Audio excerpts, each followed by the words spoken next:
आप सभी का। सबसे पहले बड़ी खबर आपको बता देते हैं दिल्ली से। गृह मंत्री अमित शाह के घर पर बैठक खत्म हो गई है। जल शक्ति मंत्री सीआर पाटिल बैठक से निकले हैं। विदेश मंत्री एस जयशंकर भी बैठक से निकले हैं। सिंधु जल समझौते पर एक्शन को लेकर चर्चा की गई है। ये बड़ी और अहम जानकारी दिल्ली से इस वक्त हम आपको बता रहे हैं। ये देखिए तस्वीरें, गृह मंत्री अमित शाह के घर पर बैठक जो चल रही थी वो खत्म हो चुकी है और जल शक्ति मंत्री सीआर पाटिल भी बैठक में शामिल थे जो अब वहां से निकल गए हैं।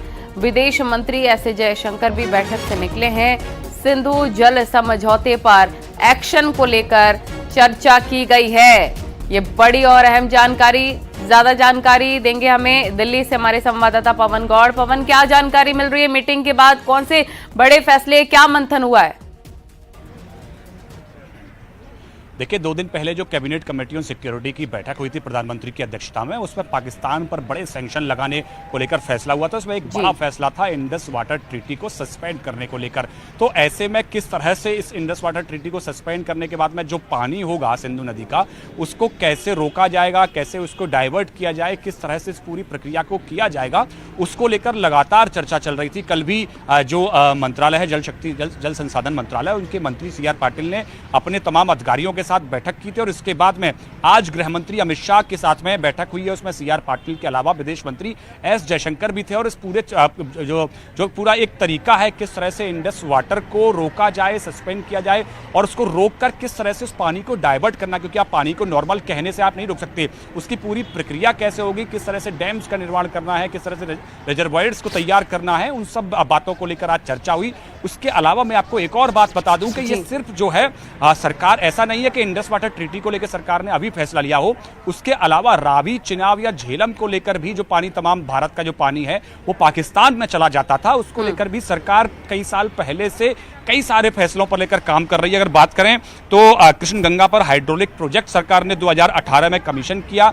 इसके थ्रू 23 किलोमीटर की एक कैनाल बनाकर पानी को डाइवर्ट किया जाता है। वो पानी एक्स्ट्रा पाकिस्तान में अब नहीं जा पाता। इसके अलावा रातले हाइड्रोपोलिक प्रोजेक्ट है, उसमें चिनाब नदी पर एक डैम बनाया गया, उसके थ्रू भी वहां एक डैम बनाकर जो इलेक्ट्रिसिटी है वो प्रोड्यूस की जाती है।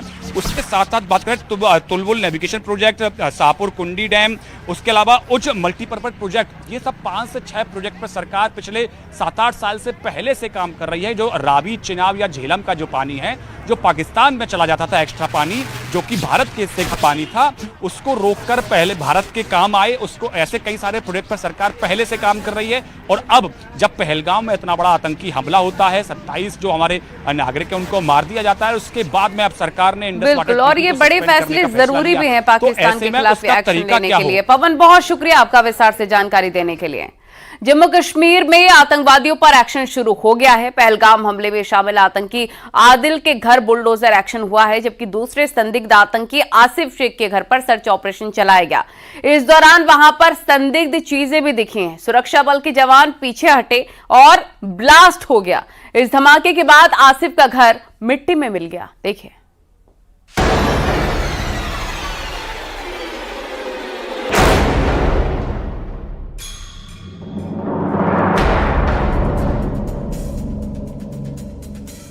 पहलगाम हमले के बाद कश्मीर में आतंकियों के खिलाफ जबरदस्त एक्शन हो रहा है। ताजा घटनाक्रम के बीच 2 आतंकियों के आशियाने तबाह हो गए हैं। बिजपेरा में आतंकी आदिल गुरी के घर पर बुलडोजर एक्शन हुआ है और त्राल में आसिफ शेख के घर में ब्लास्ट हुआ है। आसिफ शेख के घर में सुरक्षा बलों की ओर से सर्च ऑपरेशन चलाया जा रहा था। उसी दौरान कुछ संदिग्ध चीजें सुरक्षा बल के जवानों को दिखी।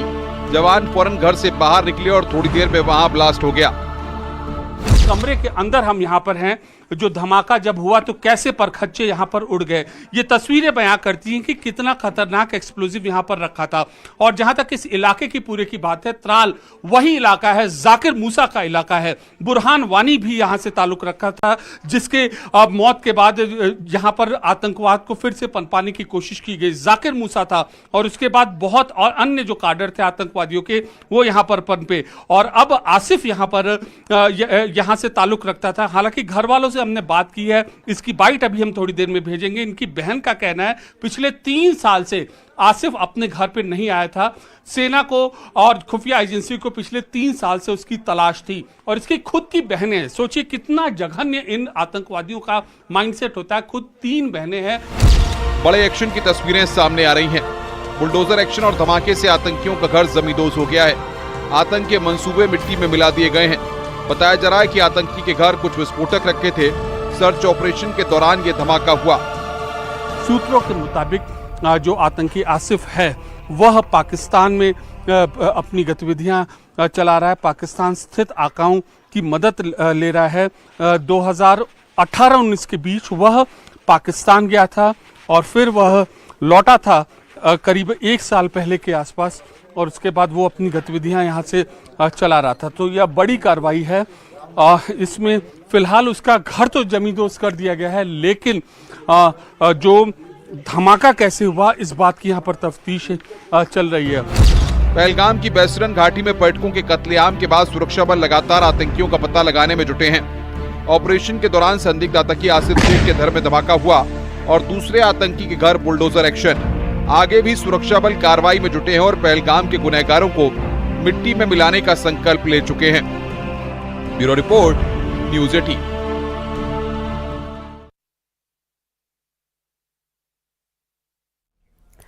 और पहलगाम के बैसरन में बड़े स्तर पर सर्च ऑपरेशन चलाया जा रहा है। सुरक्षा बल चप्पा चप्पा खंगाल रखे हैं। 22 अप्रैल को इसी बैसरन घाटी में आतंकवादियों ने 27 बेगुनाहों का खून बहाया था। 2 दिन बाद बैसरन का ताजा हाल आपको हम बता रहे हैं। हमारे सहयोगी रिफत अब्दुल्ला की रिपोर्ट आपको दिखाते हैं।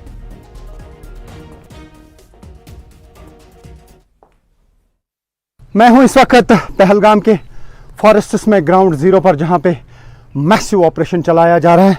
बहुत ही डिफ़िकल्ट एरिया है, टफ टेरेन्स हैं, लेकिन यहाँ पे सीआरपीएफ और आर्मी के जवान, पुलिस के जवान लगे हुए हैं। ऑपरेशन चलाया जा रहा है, मैं दिखाने की कोशिश करूँगा। ये आप देख सकते हैं किस तरीके से डिफ़िकल्ट एरिया में ये ऑपरेशन चलाया जा रहा है।